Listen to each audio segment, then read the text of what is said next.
Masihkah telinga kita untuk mendengar, mata untuk melihat, dan hati untuk peduli dengan apa yang sudah terjadi?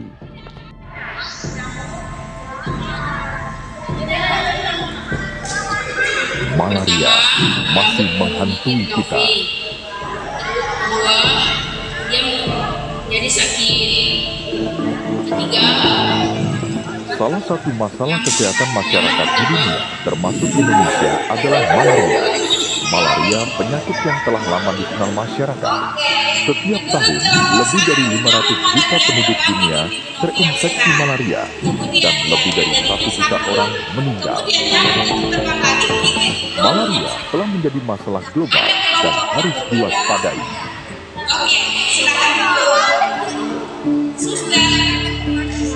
Adinda. Oke, berikut Cadeani. Oke, berikut Aceh. Oke, berikut Cecil. Oke, berikut Fadila. Oke.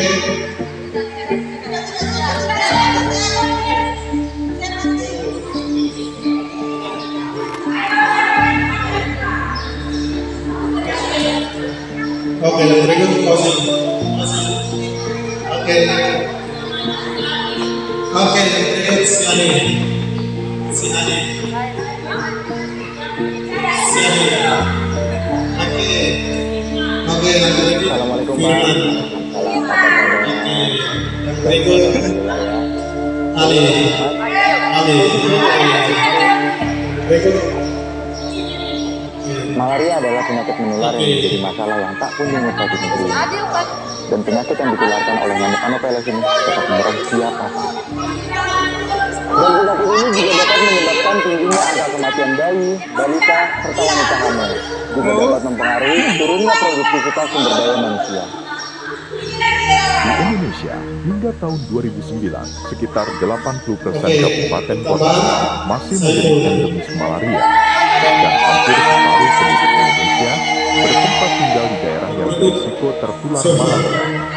Sementara itu, jumlah kasus positif yang dilaporkan pada tahun 2009 sebanyak 199.577 orang.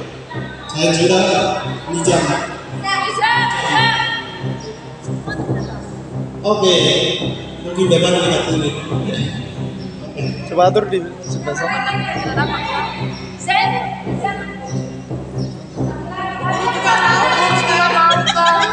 Penyebaran malaria disebabkan oleh masih adanya parasit sebagai sumber dan nyamuk Anopheles sebagai perantara penularan malaria. Perubahan lingkungan yang tidak terkendali, lokasi endemis malaria di desa-desa yang terpencil, dengan sarana transportasi yang sulit dan terbatasnya akses pelayanan kesehatan, serta perilaku hidup yang kurang bersih dan sehat. Malaria ditularkan oleh orang ke orang oleh nyamuk Anopheles yang membawa parasit malaria atau Plasmodium. Gejala malaria berupa demam, menggigil dan berkeringat, bisa disertai diare, mual, muntah, sakit kepala, nyeri otot atau pegal-pegal. Pada anak-anak cepat menjadi gawat hingga koma dan meninggal. Anak balita gampang mudah tertular malaria karena daya tahan tubuhnya yang rentan.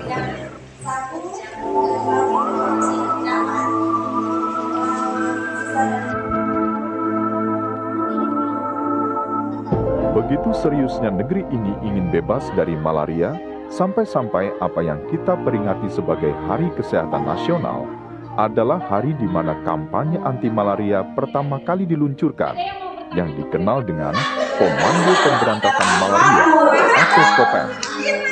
Presiden pertama Republik Indonesia Insinyur Soekarno melakukan penyemprotan dini ke dinding rumah secara simbolis di sebuah rumah rakyat di kawasan Yogyakarta pada tanggal 12 November 1959. Program pemberantasan malaria secara nasional telah dilaksanakan secara terus-menerus dan berkesinambungan demi terciptanya masyarakat Indonesia yang sehat, Tetap waspada dan senantiasa menjaga lingkungan kita masing-masing. Cegah dan berantas malaria. Malaria merupakan masalah dunia, bukan hanya terjadi di Indonesia. Dalam sidang World Health Assembly bulan Mei 2007, telah ditetapkan tanggal 25 April sebagai Hari Malaria Sedunia, dan kemudian diperingati oleh negara-negara endemis malaria.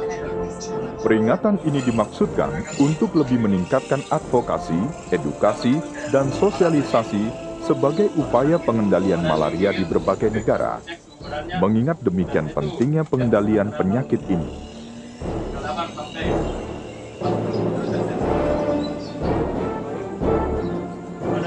Malaria merupakan salah satu target Millennium Development Goals atau MDGs 2015 tentang kesehatan.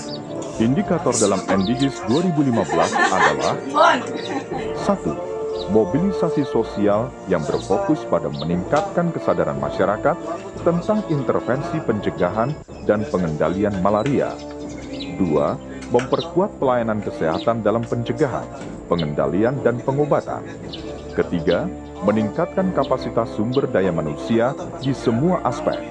4. Meningkatkan struktur manajemen dan tata kelola yang meliputi strategi program kerja dan sistem informasi. 5. Peningkatan dukungan pendanaan jangka panjang.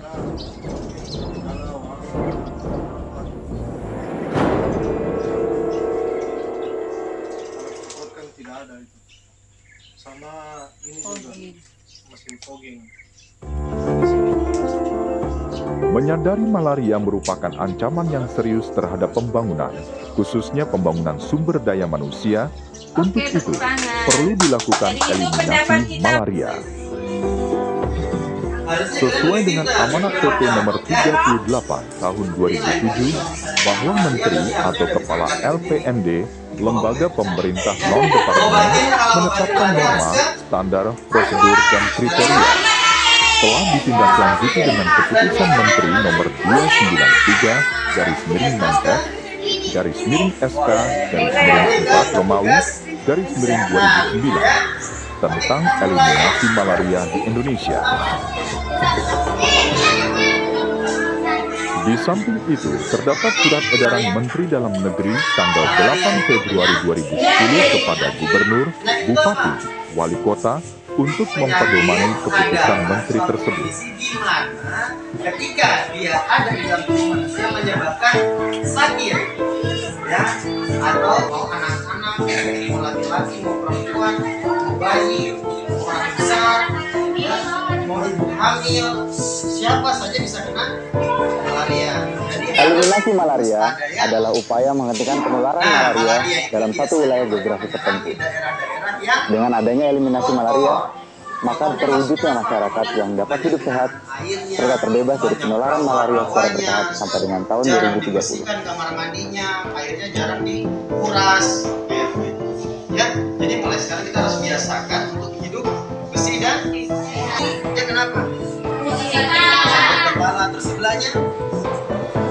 Sakitnya bukan main, Pak, sampai ke tulang. Panasnya juga. Kita menghidupnya hebat sekali tuh. Saya belum tahu tuh bakal itu malaria. Mau berobat jauh, di rumah udah nggak punya apa-apa, nyari duit susah. Mau pergi ke puskesmas juga, jalannya sulit. Pak, saya kagak mau lagi. Nah, sakit malaria, badan saya sudah menggigil, semuanya kedinginan, kepala puyeng, perut mual-mual terus, pengennya muntah, terus pusing banget dah. Setelah banyak yang sakit, ketahuan sama orang-orang kesehatan, lalu ada pertolongan. Saya dibawa ke pos Maldes, diobatin, tolong sampai saya bisa sembuh. Akibatnya apa? Dalam jadi nyamuk ini juga ada sakit, kasihannya bawa penyakit. Yang darah ya, isap darah, pasti isap darah ini malaria juga ya.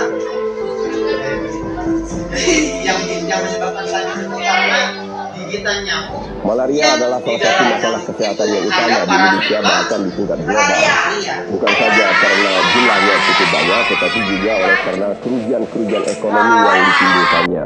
Ada dua kelompok kerugian ekonomi yang terjadi kalau malaria ini terjadi atau mengenai penduduk. Pertama adalah malaria menyebabkan produktivitas penduduk, baik sebagai individu maupun sebagai masyarakat, akan menurun sangat signifikan. Kenapa? Oleh karena orang yang terkena malaria itu tidak bisa bekerja. Ya, rata-rata orang yang terkena malaria bisa menyebabkan hilangnya hari kerja sebanyak antara 5 sampai 7 hari. Sehingga mereka tidak akan bisa memperoleh pendapatan. Nah, di Kulon Progo, saya pernah menghitung kabupaten yang ada di Jawa Tengah. Pada tahun 2002, kerugian ekonomi karena malaria itu mencapai 2,6 miliar. Ini ditanggung langsung oleh penduduk di Kabupaten Kulon Progo. Nah, selama 2 tahun, pemerintah setempat dengan dinas kesehatan, dengan aparat-aparat kesehatan, termasuk lintas sektor, mencoba memerangi malaria.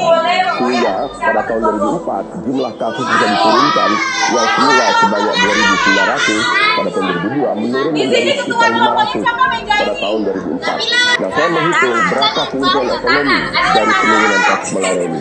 Kerugian ekonomi pada tahun 2002 itu adalah 2,6 miliar, sedangkan pada tahun 2004 turun menjadi 48 juta rupiah.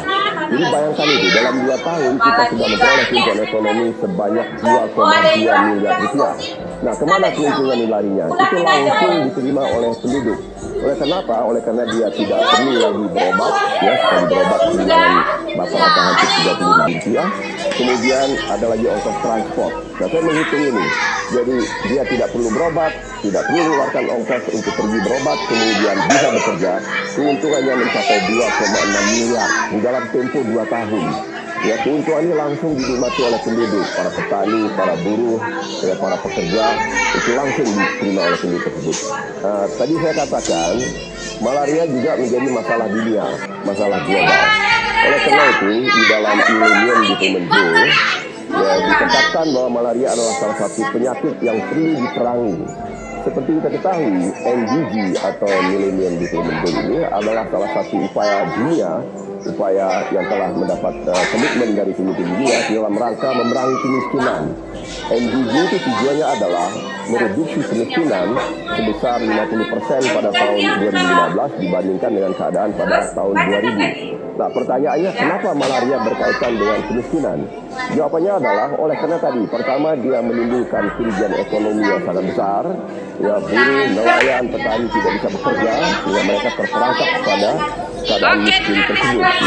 Saya menghitung di beberapa tempat, misalnya di Kalimantan Selatan, di Kalimantan Timur, kemudian di daerah-daerah lain. Ternyata apabila keluarga miskin terkena malaria, itu biaya berobat, transport yang harus dikeluarkannya mencapai antara 25% sampai mendekati 70% dari belanja rumah tangga tersebut selama 1 bulan. Bayangkan itu, 1 kali kena malaria, habis pendapatan keluarga itu sekitar 25 sampai 70% untuk mengurusi malaria ini. Jadi dapat kita katakan bahwa malaria ini adalah satu perangkap kemiskinan. Dengan perkataan lain, kalau malaria ini kita perangi, upaya tersebut adalah dalam rangka kita memerangi kemiskinan. Nah, di Indonesia ini, ya secara statistik kurang lebih ada 38 juta penduduk miskin. Tetapi di atas penduduk miskin ini ada lagi keluarga-keluarga kita sebut sebagai nyaris miskin. Nah, kalau kita gabung ini, jumlah penduduk miskin dan nyaris miskin mendekati 100 juta, mendekati 50% dari penduduk Indonesia. Kemiskinan adalah masalah besar, ya, ada tantangan besar di dalam pembangunan Indonesia.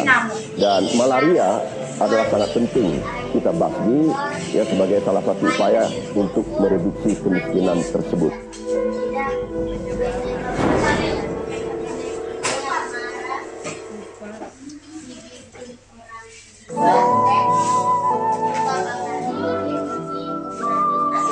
Tepuk tangan dulu.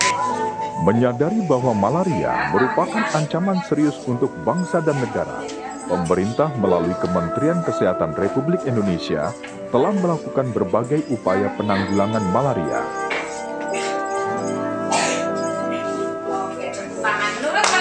Nah, malaria adalah salah satu penyakit menular yang penting baik di dunia maupun juga di Indonesia. Saat ini jumlah penderita di Indonesia masih cukup banyak, ada di berbagai provinsi yang ada di Indonesia ini. Beberapa provinsi sudah akan kita targetkan untuk bebas malaria di tahun 2010 ini, seperti DKI dan sebagian Kepulauan Riau serta Bali, dan kemudian berikutnya provinsi-provinsi yang lain. Pemerintah banyak melakukan kegiatan dalam penanggulangan malaria di Indonesia, walaupun kami sadar bahwa penanggulangan ini hanya akan bisa berhasil kalau kerjasama antara pemerintah, masyarakat, dan juga kelompok-kelompok masyarakat lainnya. Karena itu kerjasama merupakan hal yang paling penting dalam penanggulangan malaria di Indonesia.